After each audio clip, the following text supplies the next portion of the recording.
Then we're moving on to part 2 of the information processing model.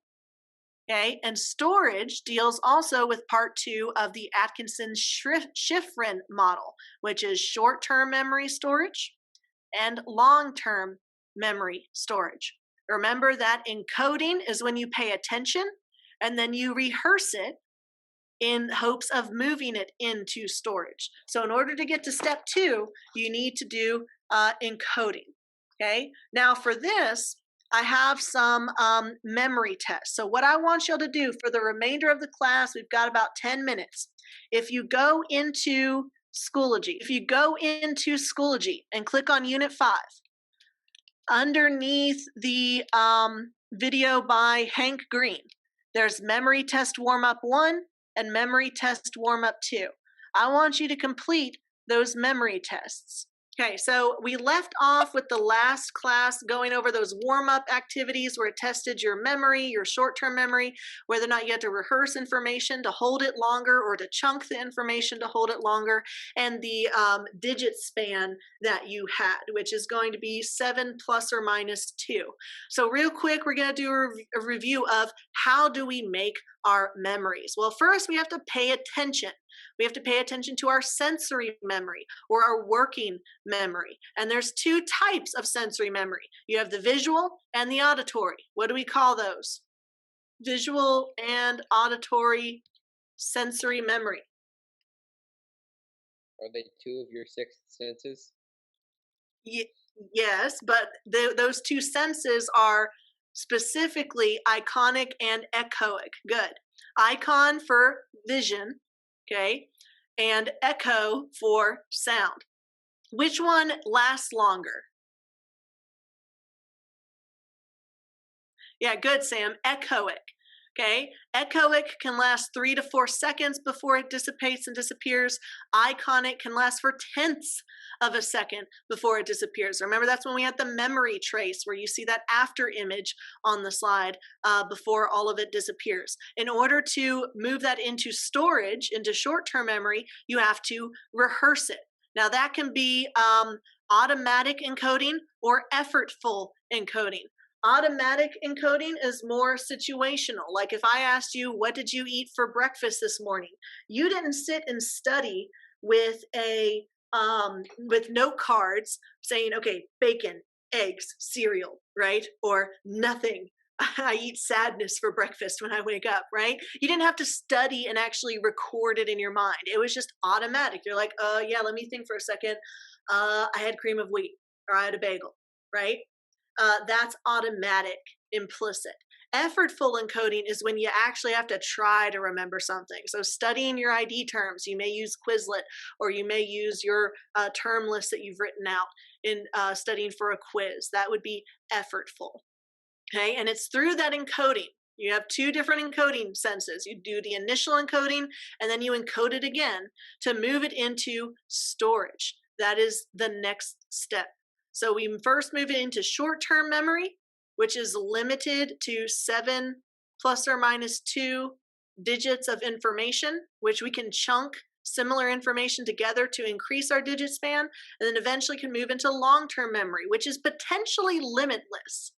Okay? There are some people who have perfect memory, where they remember everything they've ever seen, said, heard, felt, eaten.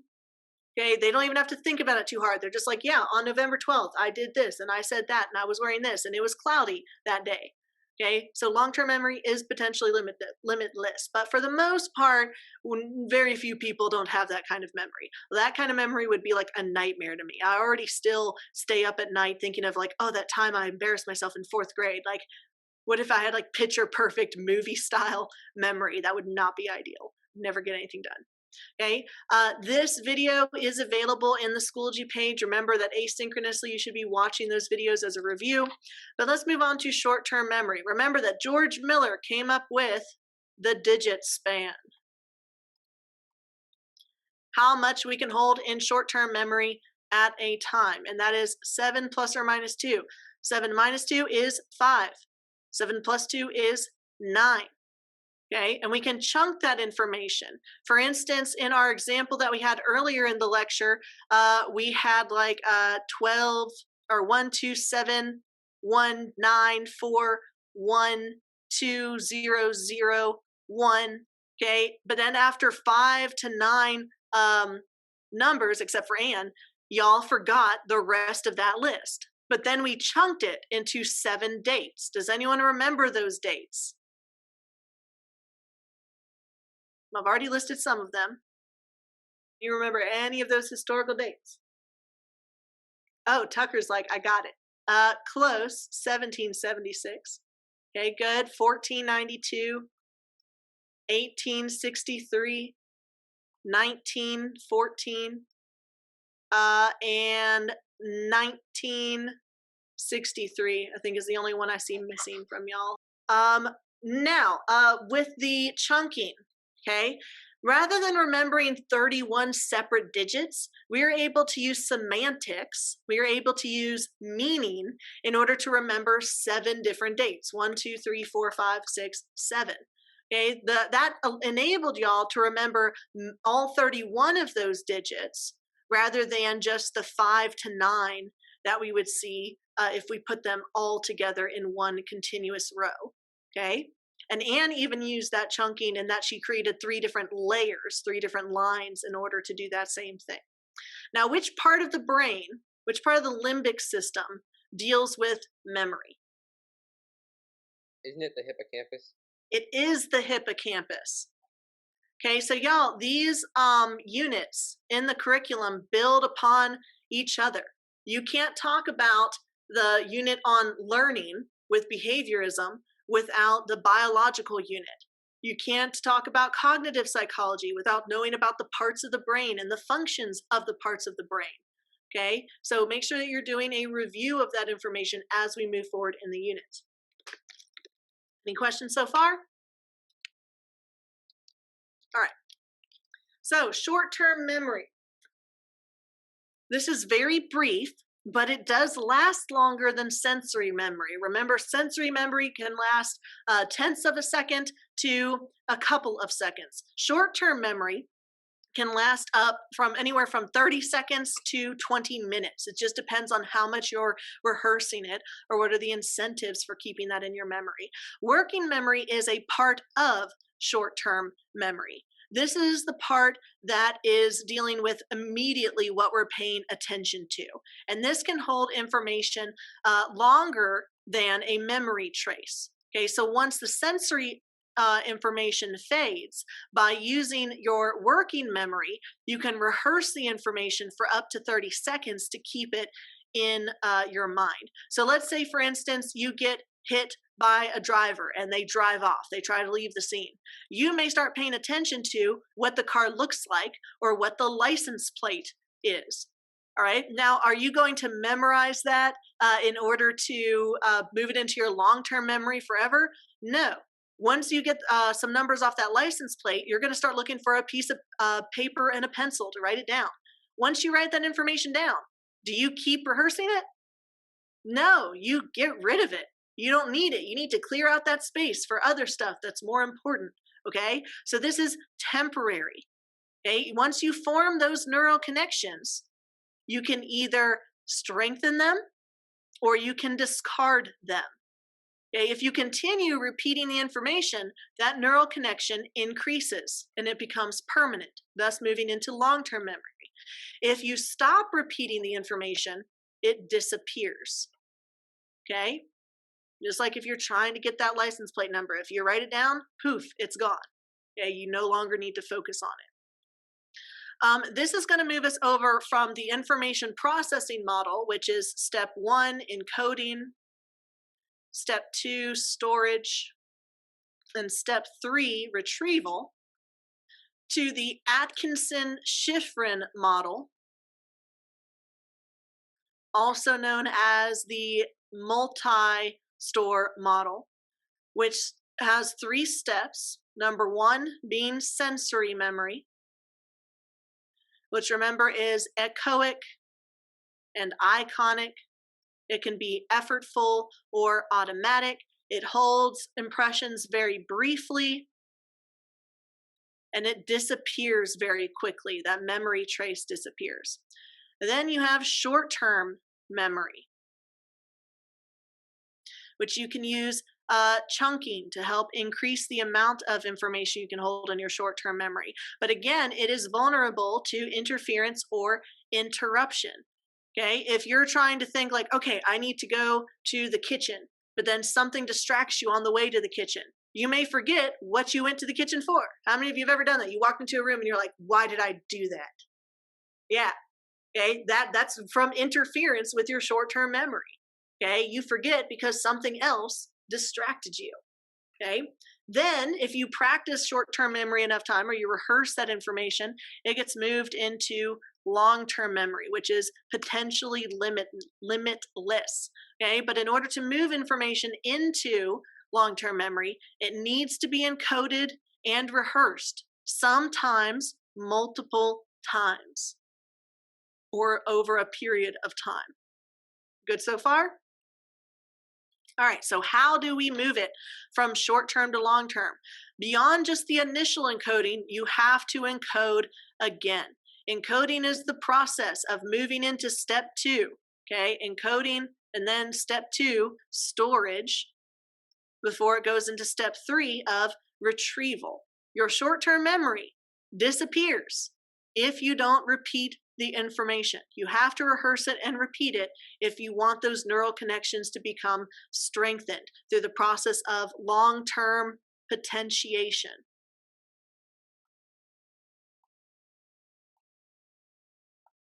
LTP, long-term potentiation. Every time you remember something, that strengthens your neurons, which means that it remembers it faster, okay, and more automatically. Are we good so far? Okay, so if you want to create a stronger memory or remember something better, the best way to do that is to apply semantics. Semantics is when you apply meaning to something, okay, because you're building upon a foundation of neural connections that are already there. Okay, this is similar to where if I want to live in a house, okay, I have some options. Well, no, I'm poor, so I don't, but typically people have options, right? You could build your own house, sim style, okay? But that would involve me buying a plot of land, and then it's gonna take a lot of time for me to build that house, right? I'm not gonna be able to move in after signing the papers. So most people, instead of building a house from scratch on a lot of land, all right, instead they buy a house that's already built. It already has a bathroom, it already has a bedroom, it already has an attic, okay? It already has a basement for you to hide the bodies. So if I want to move in, yeah, Hung Young's like, what? We didn't catch this is recorded. The TSA agent's like, interesting. So if you move into a house that's already built, you can move in faster. That's all this is when we use semantics. With semantics, you're moving into a house that's already built. You already have neural connections that you're building upon. So this creates a huge network of interrelated memories based on meaning. So instead of using bottom-up processing, where you're relying on your senses, okay, and then building up to an idea, you're starting with an idea and connecting it to other ideas, okay? For instance, in learning a foreign language, we have a phonetic alphabet in English. And so it's going to be a lot easier for me to learn Korean, which is phonetic, than it would be for me to learn Chinese, which is not phonetic. It is glyphic.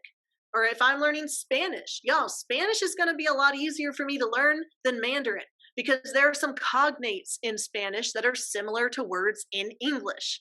Okay? I'm trying to think of some off the top of my head. If I see the word interesante, I think, oh yeah, interesting. Because I already have a foundation in English of interesting, interessante, done. Okay, although that can lead to some false cognates, like the word embarazada in Spanish. Embarazada sounds like, oh, embarrassed. Does anyone actually know what that word means? Doesn't it mean like pregnant? It does mean pregnant, which I guess could be embarrassing depending, right? But that's a false cognate. As a native English speaker, I may see that and I think, oh, they're embarrassed. And like, no, they're actually pregnant. Or in Korean, for instance, the word for yes is it ne? And the word for no is ani. if I remember correctly. But nay sounds a lot like no. Okay, so that's why I always have to stop and I'm like, wait, it's the opposite. Okay, to try to figure out what is being said. Some methods to better your memory. So if you're trying to think of like, how do I study better for class? How do I study for the AP exam? Here are 6 methods that you may want to utilize. And this is also in the tips for studying that I've had in the extra resources folder since the beginning of the class. For instance, some of this you may already be familiar with, like mnemonic devices. For instance, who can name all the colors of the rainbow? Yeah, I didn't ask for the mnemonic device, Nathan. Okay, but you are right. It is Roy G. Biv. Okay, so you may think, oh yeah, colors, that's easy. Red, orange, yellow, blue. But then when you get to the end of the rainbow, it's like indigo and violet. That's just purple. That's just there's different types of purple. The biggest challenge in my life as a woman, I don't want to speak for all women, but you may have some of this in common, is finding a red lipstick that works for you. Nathan's just like, I know what you're talking about. I was like, okay. Are you borrowing the wig again? But yeah, finding a red lipstick that actually matches your face. Okay, the struggle is real, y'all. And also figuring out a way to not get that lipstick on your teeth. That's also a problem. So Roy G. Biv. Some other examples of mnemonics include, if any of y'all read music. I don't, so I don't know what this is. Every good boy does fine. EGBDF. I don't know. Can't read. But you may find that more useful. Homes. Identifying the Great Lakes. Okay, can y'all do that based on that mnemonic device? HOMES. Go ahead and name some in the chat. Okay, Huron, Ontario, Michigan, Erie, and Superior. Good. Though Huron's with a U. Heron is a type of bird, a bird with very long legs. So yeah, exactly. If you'd asked me before I had this PowerPoint, what were the 5 lakes, the 5 Great Lakes, I would have no clue. I would have absolutely no clue. I'd be like, Salt Lake City? Okay, but now that you have a mnemonic device, it's a lot easier for you to remember those. Please excuse my dear Aunt Sally. That's the order of operations. Okay, so what do each of those letters stand for? And please don't say the letter M stands for math. That's not correct. Order of operations, math. Good. Parentheses, exponents, multiplication, division, addition, and subtraction. And some of y'all may even know some mnemonic devices for the planets. Okay, although they took out Pluto, last I heard. That was like the biggest conflict of my generation, where everyone was like fighting over whether Pluto was or wasn't a planet, and also the Oxford comma. In this house, we use the Oxford comma. Okay, I don't know about y'all in your book, but here we use Oxford comma. All right, so mnemonics, you apply meaning to an acronym in order to help you remember some information. Okay, rehearsal. This is the most common way to build your memory. This is great, especially if you're just doing basic memorization rather than elaborate rehearsal, okay? But with rehearsal, you have to repeat it multiple times, and it's a lot more effective if you do it over an extended period of time rather than cramming it all to the end, okay? So distributed practice is better than cramming, because it means that you're building those neural connections over a longer period of time, which makes them stronger, okay? So cramming the night before a test, y'all may already know this, not as effective. Rather than staying up until 3 in the morning cramming for chemistry, it might be better if you just study 15 minutes a day. Okay, kind of like with y'all's membeing practice for vocabulary. Just do a little bit of a day instead of doing 2 hours at once. Okay, so there is scientific evidence that distributed practice is much, much better than simply cramming the night before. But y'all are like, yeah, and y'all been telling me not to plagiarize for years, and look how well that went. Or no, not plagiarize, sorry, procrastinate for years, and look how well that left. But actually, we just get better and better at procrastinating. It's like, yeah, we know it's bad, but we just keep getting away with it. So it's the rush. I'm a LAMP student. I need a challenge. It's like, yeah, I'm going to procrastinate. So I have a D until finals. And then that challenge brings me up to a C. All right, chunking. Chunking, like we said before, increases your digit span. You group things that are alike together so that you can hold more information in your head. Okay, so the easiest example of that is through phone numbers. Okay, phone numbers are 10 digits long, but do we just remember 10 digits altogether? No, we have an area code, and then we have the first 3 digits, and then we have the last 4 digits. Same thing with your social security number. You break it up into 3 parts. Because remember, with 7 plus or minus 2, 10 is beyond 5 to 9. Okay, so it's more difficult for us to remember a number like this. But 3 does fall within that minimum number of at least 5, maximum 9. It's much easier for us to remember 3 things. Okay, however, you'll see that in chunking, there is something called the serial position effect. And this is when you try to remember a list of anything. You're much more likely to remember the beginning of a list and the end of a list. And the middle gets a little bit more fuzzy. Some of y'all may have noticed this if you're studying for your vocabulary terms, especially if you just wrote them out on a sheet of paper. If you mix them up with index cards, this kind of undoes the serial position effect. But if you're just studying it from a piece of paper, then you're a lot more likely to remember like the first 10 terms and then the last 10 terms, and the terms in the middle, they're kind of a Russian roulette, right? And so in order to undermine that serial position effect of the primary effect and the recency effect is to mix up the ID terms. Okay, same thing where if you're studying for a test, you remember the first part of the unit and the last part of the unit really well, the first thing you learned and the most recent thing you learned, but the stuff in the middle gets kind of lost. So we've covered mnemonics, we've covered rehearsal, we've covered chunking. Number 4, the method of loci. When you think loci, think place or location. Okay, so using location in order to build your memory. Those of you who have ever watched the Sherlock Holmes BBC with Benedict Cabbage Patch Dolls, he uses a memory palace in order to remember things and to shift through information. So for instance, this is building a fictional cognitive map in your head. So if you take the blueprint of your house in order to help you write an essay or to remember the presidents, for instance, the first president could be the front door, George Washington. Then you open the door and you go into the hallway, John Adams. Then you see the side table next to the couch in the living room. That's Thomas Jefferson. Okay, so you're using location in order to build upon or apply meaning to neural connections that already exist and are entrenched in your brain in order to better remember that information.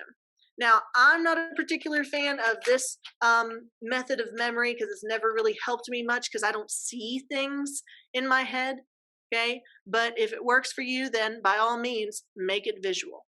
Okay, our 5th method is the most effective method, semantics. Applying meaning to something. James Madison is at the top of the stairs is such a menacing statement. That's better than having Taft at the top of the stairs, I guess. Whose phone numbers do you tend to remember? Your mom's phone number, okay? That's because your mom is meaningful to you. You're more likely to remember things if they have higher meaning. So I remember my guardian's phone number. I know my phone number. Y'all may remember your grandparents or your sisters or your brothers or your bestest friends. Okay, back in my day, we didn't have contact books or cell phones, right? I got my first cell phone when I was 16 and it flipped, right? I had to text with numbers. Some of y'all are laughing too hard at that. I moisturized really well. So I would have to remember people's numbers. My mom's home number, the landline, back when we had landlines, my mom's work number, all of that information had to be stored up here. Nowadays, y'all don't have to. You just put it in the contact book and you just forget it because it's always accessible. Even when you buy a new phone, they can transfer that information over. Okay? And so y'all are more likely to displace that information. Okay, displacing is when you empty your short-term memory. The old stuff gets deleted because you have more important information to remember. So for instance, your 8th grade year, you had a locker. Now, you don't have lockers here, but your 8th grade year, you had a locker combination and you would learn it really well. You would learn it so well that you didn't have to think of the numbers. You would just turn the dial, right? But do you remember your 8th grade locker combination now as 11th and 12th graders? Nathan's like, bet I got it. Okay. No, you can't, or most of you can't, right? Maybe Anne does. Because it's not as useful to you anymore. Nathan, you just made up numbers. No, are you serious? All right, I believe you. What's the thing? You displace that information because it's no longer useful to you. You haven't had to use that locker combination in 4 years, and so it's gone. Or if you move, you may have a different zip code, so you forget what the old one was, and now you have the new one. Okay, Gavin, I can't type the ways into the chat yet because we're going to do something with it later. Okay, but I will let you know what they are in the end. Okay, so displacing is replacing the old memory, especially short-term memory, because it's no longer useful. The last method is to make it rhythmic. Okay, so we've used songs in education to remember different things, like in 1492, Chris Columbus sailed the ocean blue, or the thalamus is a grand station. It sends and receives information, or the preamble of the Constitution, we the people in order to form, yeah, it slaps, right? Somebody else singing along at home. So with that, if you apply a rhythm to something, okay, or a song to something, that can more effectively help you remember information, especially as with sensory memory, echoic memory lasts longer than iconic memory. Okay? So what I want us to do now is I want you to, without looking at your notes, remember the 6 methods that we just covered. Nathan's like the entire Hamilton album.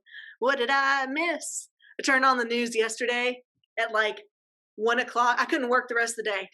I was just watching the news. And I was like, what's happening now? In the chat, I see mnemonics, rehearsal, chunking, method of loci, rhythm. Okay, well, method of loci I gave y'all. All right, so the first one was mnemonics. Easy to remember, right? Because it was the very first one that we covered. The last one that we covered was make it rhythmic. Easy to remember because we had just covered it, okay? But the stuff in the middle, little bit more difficult to remember. So we have covered part 1 of the information processing model, the encoding, the paying attention, then the rehearsing of that information. Also part 2, storage with short-term memory. Okay, now we're going to move into retrieval. Specifically, we're going to cover long-term memory, what it is and how do we build upon it. Okay, so real quick as a review for how memory is made. First, we pay attention. Step 1, sensory. Then we encode that information. Step 2. And that's where we get into storage, step 3 with retrieval, with short-term versus long-term memory. So we have sensory, then short-term, then long-term. How do we process that information? We encode it, we rehearse it, and store it, and then we retrieve it. Okay, until we get to the relatively permanent form of memory with long-term memory. Are we good so far? All right. So here's the question. Is long-term memory like an attic? In the book form of Sherlock Holmes, not the TV series, Sherlock Holmes, the character, is quoted as saying, I consider that a man's brain is like a little empty attic, and you have to stock it with such furniture as you choose. It is a mistake to think that that little room has elastic walls and can distend to any extent. Depend upon it, there comes a time when for every addition of knowledge, you forget something you knew before. Based on what we've covered so far, does displacement happen in long-term memory? Is this true or false? My brain is like an attic, empty and dusty. No thoughts, just vibes. Good, Nathan, it is false.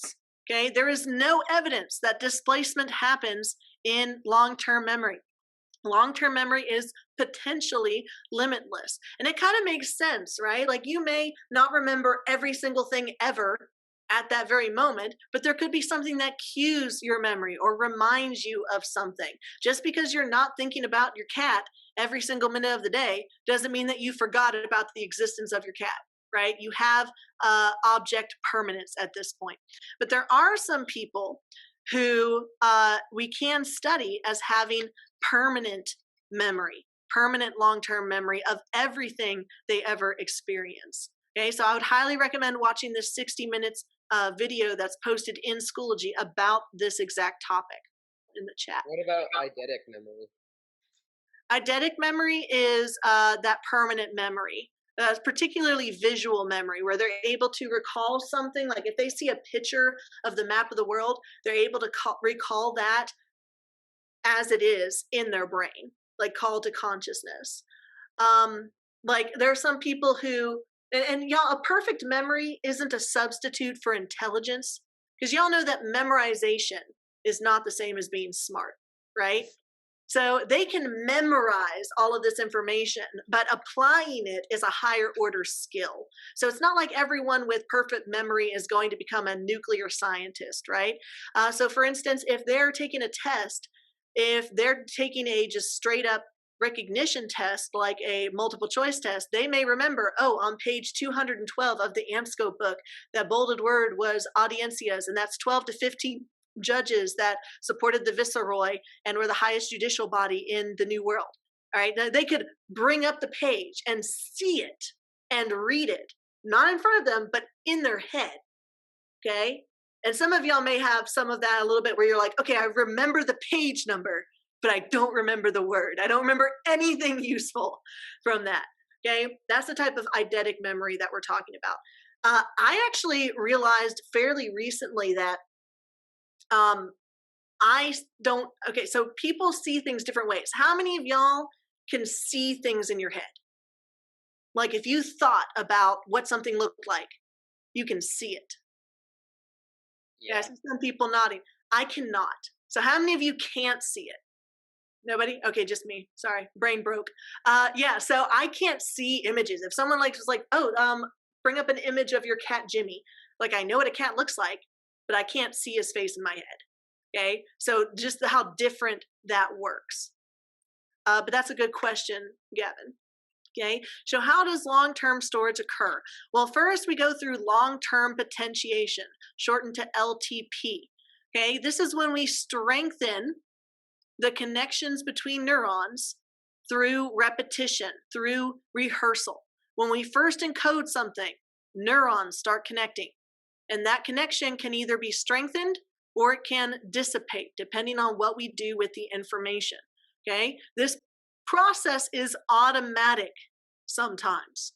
Okay, like through association. If you are asked, what did you eat for breakfast? Okay, well, it was morning. What was I doing this morning? What were the steps after I got out of bed? Okay, that is automatic encoding. And then we also learn through association, through applying semantics. We tie this thing to another thing. Okay, after that association occurs, after learning occurs, okay, the neurons get better and better at firing. So the more you rehearse something, the better you are at remembering, which is why y'all are super familiar with the alphabet or super familiar with the multiplication tables. Although, full disclosure, I did not learn all of them, right? I'm a little iffy on the 7s and the 8s. I'm really good at 10 and 11 and 9. So when you do something embarrassing, does that go into long-term memory? In my case, yes. Every embarrassing thing I've ever done, cataloged and played like a movie as I try to go to sleep. No one else does that? Okay. You do have some drugs that can block the connections being made between your neurons, but also, like Matthew points out, emotions, which remember are part of the limbic system, the hippocampus, are closely related to the memories that you form. Okay, strong emotions make strong memories. So that's where we get flashbulb memories, like traumatic events can trigger this encoding a lot more strongly than just random commonplace events. Adrenaline and other stress hormones like corticosteroids help boost your learning, sometimes even when you don't want that to occur. Okay, We also have shallow versus deep processing. Shallow processing is exactly what it sounds like. You are not learning to apply, you're just learning to memorize. So shallow processing is basic memorization. It disappears very quickly. Okay, if you memorize the periodic table just for the test and you cram it the night before, then as soon as you're done with the test, you get rid of that information. You're just like clear cookies, right?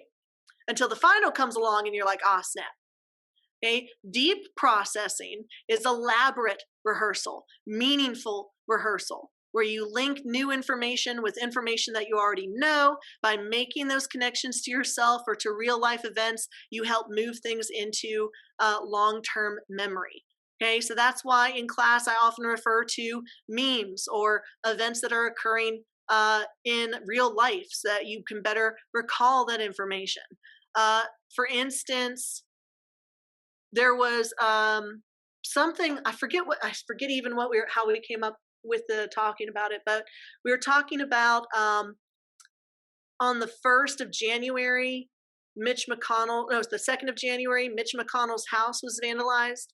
Nancy Pelosi's was vandalized too, but Mitch's was vandalized. Well, on Twitter, the Cheeto mascot, Chester the cheetah, had posted, those corporations. He posted a picture of him in an airplane, a cartoon, and saying, "I'm flying to Kentucky for ... reasons." Right? And that was on January 1st. And then January 2nd, Mitch McConnell's house is vandalized with like, "Where's my money?" And so everyone was like, "Oh, it's got to be, there's the cheetah. He said he's going for reasons. He's going to go beat up Mitch McConnell." Okay. And I don't know how we got onto that. I think it's because we were talking about how memes connect to things that we're learning. Okay. Maybe it was like hindsight. So by doing that, we're more likely to remember that information. So like when y'all did your memes in my history class, okay, you're more likely to remember the information that you memed simply because you had to go through that process of creating that project and relating it to something that you were already very familiar with. Okay. Deep processing through elaborate rehearsal plus semantics is more AP level. So shallow processing is memorization. Okay, basic memorization, you're not applying it. You're not doing higher order thinking. Deep processing is what we do in AP. Okay, you don't just get a test in an AP history class that's like, here's the vocabulary terms, match it to the correct definition. You have to apply historical thinking skills like causation and continuity and change and contextualization and comparison. Okay, you have to write an essay about what were the positive and the negative effects of the Columbian Exchange on the Native American demographics. Okay, you have to write a whole essay. You can't just memorize and vomit something from a book. Okay, that is AP, that is deep processing, analysis, okay, and elaborate rehearsal. All right, there are two types of long-term memory. You have explicit versus implicit, okay? And no, it's not the explicit that you're thinking of. Declarative memory is the same as explicit memory. They're just synonyms talking about the same thing. Okay, implicit is non-declarative because you don't have to say anything, you just do. Okay, explicit is facts and experiences. Okay, that can include episodic experiences, meaning episodes in your life, the first day of kindergarten or what you ate for breakfast.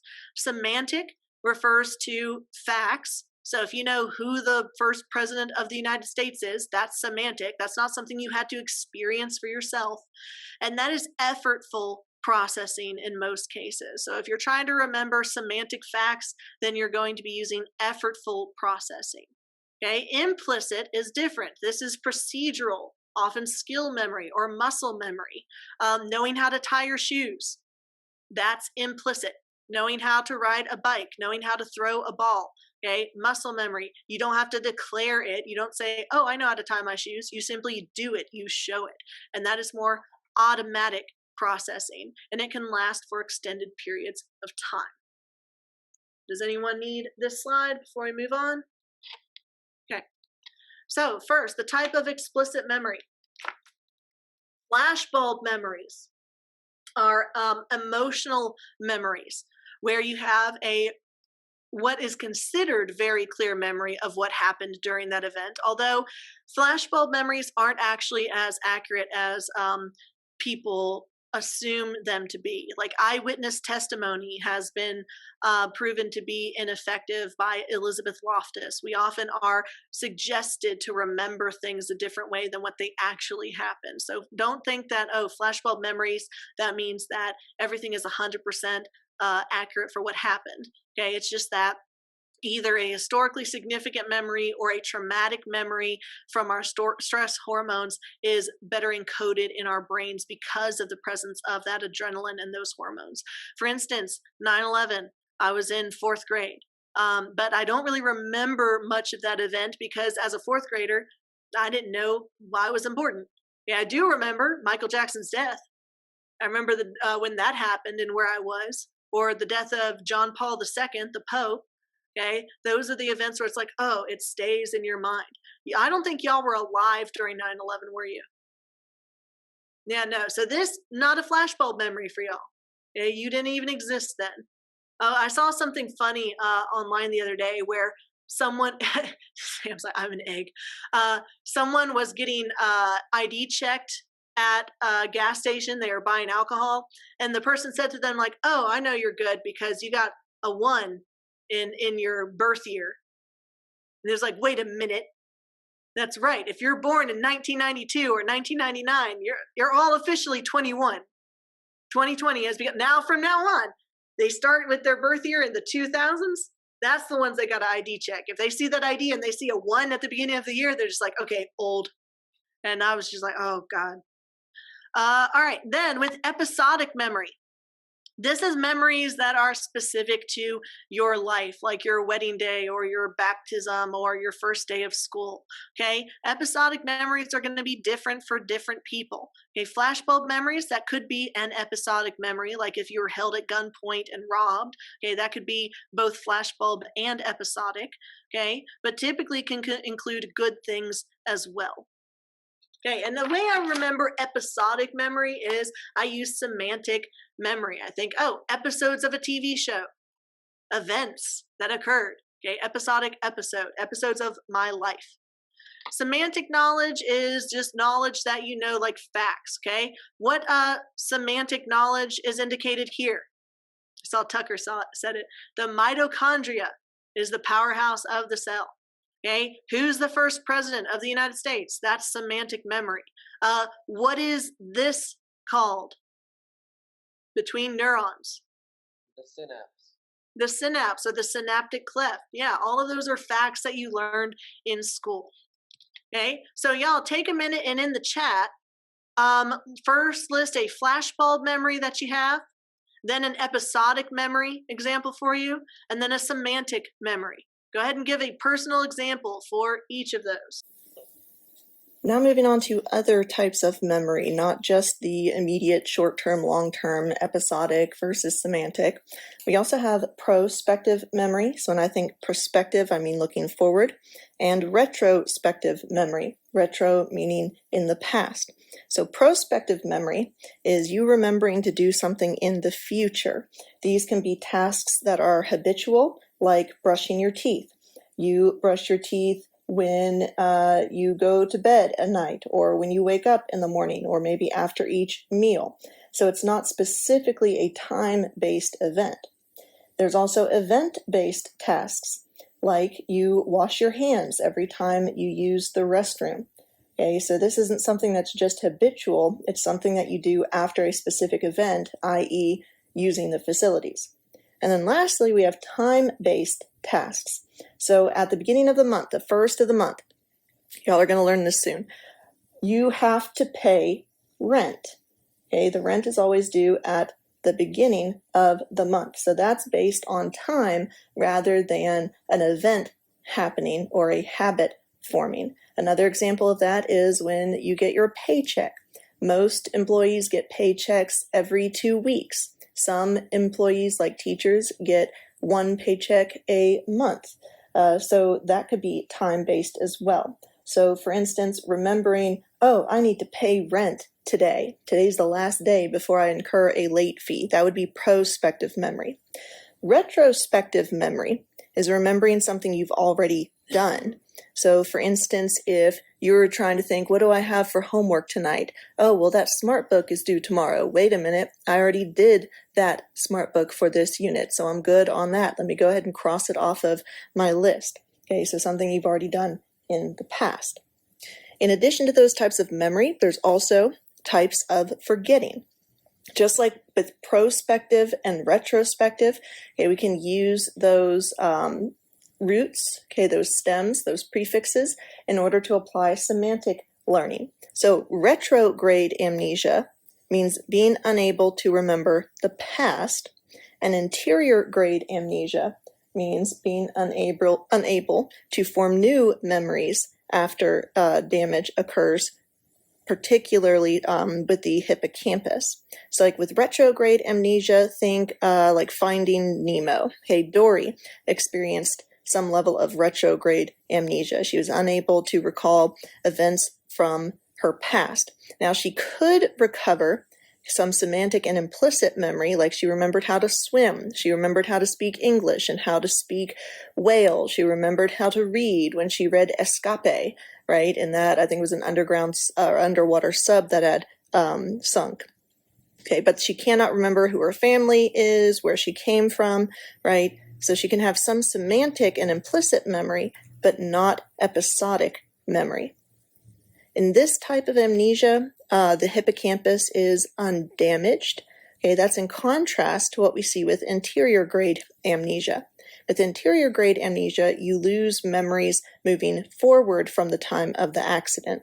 Okay, so no more long-term memory from the time of the accident or damage, lesion, tumor, what have you, moving forward. And that damage tends to occur in the hippocampus. Okay, essentially, if you want to think of a famous example of anterior grade amnesia, you could think about the main character played by Drew Barrymore in 50 First Dates. In fact, in the lecture series in Schoology, I have 2 videos for you to watch, one dealing with retrograde amnesia and one dealing with anterior grade amnesia. And I highly recommend that you take the time to watch those, especially the one with anterior grade amnesia.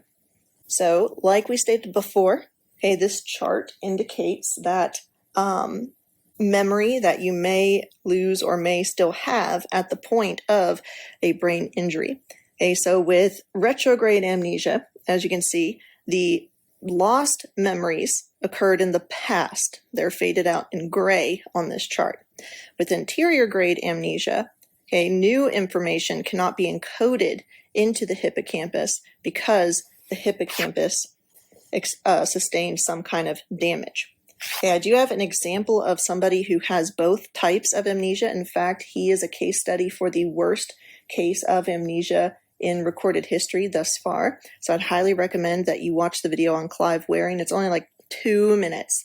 Okay, so please watch that video. It recalls how he has no past memory, doesn't remember ever seeing a doctor or seeing any humans. He's never met a human, according to him. The only thing he remembers from his past is his wife, as well as some implicit memories like how to play the piano. But his amnesia is so sustained that you could ask him a question, and then in the process of answering that question, he's already forgotten the question that you asked. Other types of amnesia include infantile and dissociative. Now, infantile amnesia is the inability to recall anything from our memory prior to around age 2. Okay, for the scientific perspective, the biomedical perspective of this, that is likely simply because we haven't formed those neural connections yet. Like y'all know that newborns will sleep for like 16 hours at a time because they're experiencing everything for the first time. So they're going to need a lot of time in order to consolidate that into their neural connections. Okay, Freud takes a more interesting route with describing why infantile amnesia occurs. He believes that since age 2 is around the time that we get potty trained, and before that we've been born, and then we've gone through likely breastfeeding with our mother, right? He believes that this amnesia is our unconscious mind repressing those memories, okay, those traumatic and like vaguely sexual memories, okay, according to Freud, of our birth and of being breastfed and of being potty trained, okay, because our unconscious mind doesn't want to make us aware that those events happen. So if something's repressed, that means we're not aware that we even have the memory. Okay, we're not purposely doing it. It simply happens by itself. But according to Freud, those repressed memories can still influence people past that age. So for instance, if you were stuck at the oral stage of psychosexual development, you may have been really prone to sucking your thumb or chewing on a pacifier. And then when you get older as an adult, maybe you become a heavy smoker, right? Because you have an oral fixation. That's where he's kind of going with that whole effects that it has on the individual moving forward. Suppression is when we have a conscious awareness of a memory, like an embarrassing or traumatic memory, but we want to avoid it, right? Those memories trigger an emotional response in us. So when we suppress a memory, we are aware that the memory is there, and we're just putting it away into a corner of our mind and not touching it because it feels bad, man. Okay, dissociative amnesia is a part of that. Someone who's gone through a traumatic experience, like say they've been held up at gunpoint, right? They were robbed or mugged. They may recount experiencing a kind of out-of-body experience, like they're just hovering outside of their body and watching the events take place, like, oh, they took my wallet or they took my earrings or my purse, so on and so forth. Okay, that's the type of amnesia that stems from a conflict in our minds, okay, trauma. That's when you have those like spicy memories that you know are there, but you just kind of put them away to the side. Now going back to comparing explicit and implicit. Okay, implicit memory is just procedural muscle memory. These are skills that we can do automatically without a lot of cognition or effort behind them because we've done them so often. So like riding a bike, making a peanut butter and jelly sandwich, typing on a computer, writing with a pen, all of that is automatic or implicit memory that would most likely, okay, be stored in your cerebellum.